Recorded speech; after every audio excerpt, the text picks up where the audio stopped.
আপনি বাস্তু নিয়ে বললেন, তাহলে বাস্তু যে আপনি বললেন যে 16খানা বা কোথায় কি যখন কোথায় খারাপ আছে, তাহলে এটা মানুষ কিভাবে বুঝবে যে বা কোন জোনটা খারাপ আছে বলে তার রোগ হচ্ছে ঘরে? যদি আপনি এটা একটু আমাদের বলে দেন তাহলে দর্শক বন্ধুদের সুবিধা হয়। হ্যাঁ,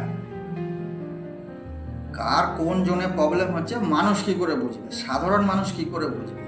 তার প্রবলেম যেমন হচ্ছে তার সেই জোন ডিস্টার্ব হচ্ছে, দ্যাটস ইট। এইবারে বিষয় হচ্ছে কারো গ্রোথ নেই, অপরচুনিটি আসছে না, নর্থ জোন ডিস্টার্ব আছে।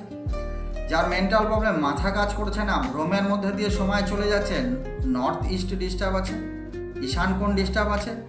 যার অপরচুনিটি তো আসছে, সুযোগ আসছে, কিন্তু সুযোগ হাতে লাগছে না, সুযোগ কনভার্ট হচ্ছে না, ঠিক আছে, কনফার্মেশন আসছে না, সাউথ ইস্ট জোন ডিস্টার্ব আছে।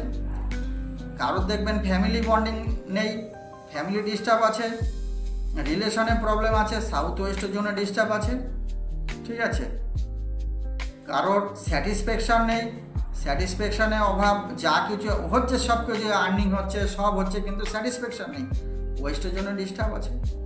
এইভাবে মানে কার কোন জোন ডিস্টার্ব আছে যদি সাধারণ মানুষকে বুঝতে হয়, তাহলে 16টা জোনের যে অ্যাট্রিবিউটস আছে তার যে প্রবলেম থাকবে ওই জোনের ওই অ্যাট্রিবিউটসের প্রবলেম থাকবে, সেই জোনের ডিস্টার্ব থাকবে। সেই জোন ব্যালেন্স করলে অবশ্যই বাস্তু ঠিকঠাক হয়ে গেলে তার জীবনেও ঠিকঠাক হতে থাকবে ধীরে ধীরে।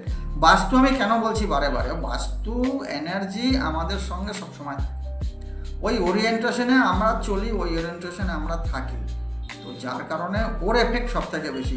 আমরা রত্ন ধারণ করি, যা কিছু করি, যদি আমরা বাস্তু ব্যালেন্স করে নিই তাহলে আমার কিন্তু সমস্যার সমাধান অনেক তাড়াতাড়ি হবে।